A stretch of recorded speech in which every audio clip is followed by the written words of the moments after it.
Now, you must accept my innocence and count me as a friend. You've heard that the man who killed your noble father also tried to kill me? That certainly appears to be the case. But tell me, why didn't you persecute such serious offenses? They're death penalty crimes and threats to your own safety and power, for which your good judgment should be stirred you to act. For two particular reasons, which to you may seem very weak, but to me, they're important. First of all, the queen, his mother, lives for him, and it's either my virtue or my fault that she's such an important part of my life that I couldn't oppose her, no more than a star could leave its position in the sky.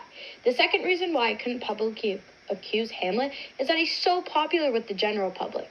They dip his faults into a pool of their affections, covering his guilt with a coating of innocence. My accusations will not be strong enough and would backfire on me. Just a light arrow, shot into a strong wind, is blown back and falls upon the archer.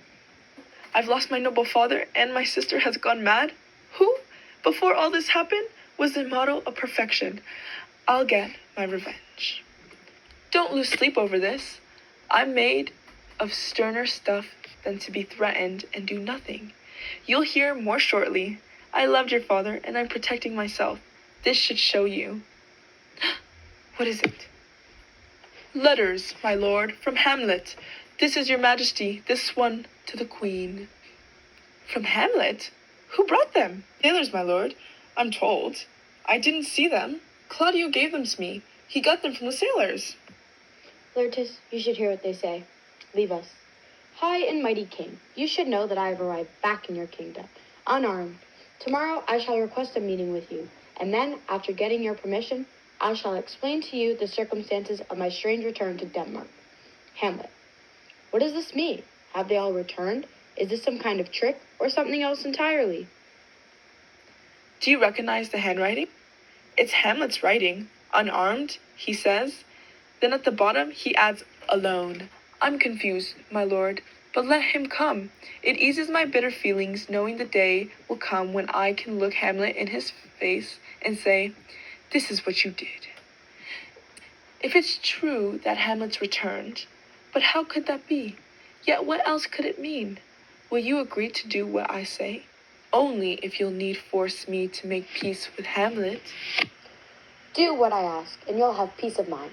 If he's returned to Denmark and refuses to continue on to England, then I'll entice him into an undertaking which I'm devising. My scheme will result in his certain death, for which there won't be a hint of murder. Even his own mother would acquit use of any charges and call it an incident. A couple of months ago, a French nobleman from Normandy visited Elsinore. I've seen many Frenchmen on horseback, and I've fought against French cavalry. They ride very well, but this particular gentleman appeared to be supernatural. He seemed to grow out of this saddle and was able to perform such amazing exercises as if he and the horse were joined in body and mind. He was from Normandy, you say? Yes, a Norman. I swear it must be Lamond. That's him. I know him well. He's the pride and joy of France. He said that he's heard of you also, that you're famous for your fencing ability, especially with the rapier sword. Hearing this made Hamlet so jealous that he wished he would return from France to have a fencing match against him. Now given all this. Why do you ask this? It's not that I don't think you loved your father, but love may flourish at one point in time. Yet, and I know this from experience, as time goes by, its intensity diminishes. Hamlet has returned. What would you do to show that you are your father's son? Not just with words, but with acts. I would cut his throat in a church. Indeed, not even a church should be a sanctuary for a murderer like Hamlet. Revenge should have no constraints. Here's what I want you to do. Keep to your room. Don't worry. Hamlet will have heard that you've come home. We'll get people to praise your swordsmanship, which added to what he's heard from the Frenchman, will spur him to a fencing match with you, on which we'll place bets, because Hamlet is too naive and would never imagine anyone scheming. He won't examine the practice swords. He won't notice that one of them is missing the safety guard over the point. With a little shuffling, you should be able to select this one. With one treacherous thrust, you'll repay Hamlet for your father. I'll do it. And to help attain our objective, I'll anoint my sword, but not with holy oil. I've bought a poison so deadly that one scratch from a knife dipped in it will cause certain death, even if the wound were treated with rarest of ointments made from the most powerful herbs. I'll dip the point of my sword in it so that even with just a graze, Hamlet, he'll be dead. How are you, Gertrude? The miseries are coming so fast. Each one is treading on the heels of the one before it. Lorette, your sister has drowned. Drowned?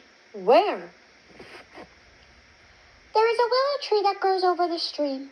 You can see its frosty leaves reflected in the water. She made a flower wreath to hang in the tree, decorating it with buttercups, nettles, daisies, and long purples, which crude shepherds call a vulgar term, but polite young ladies call dead men's fingers.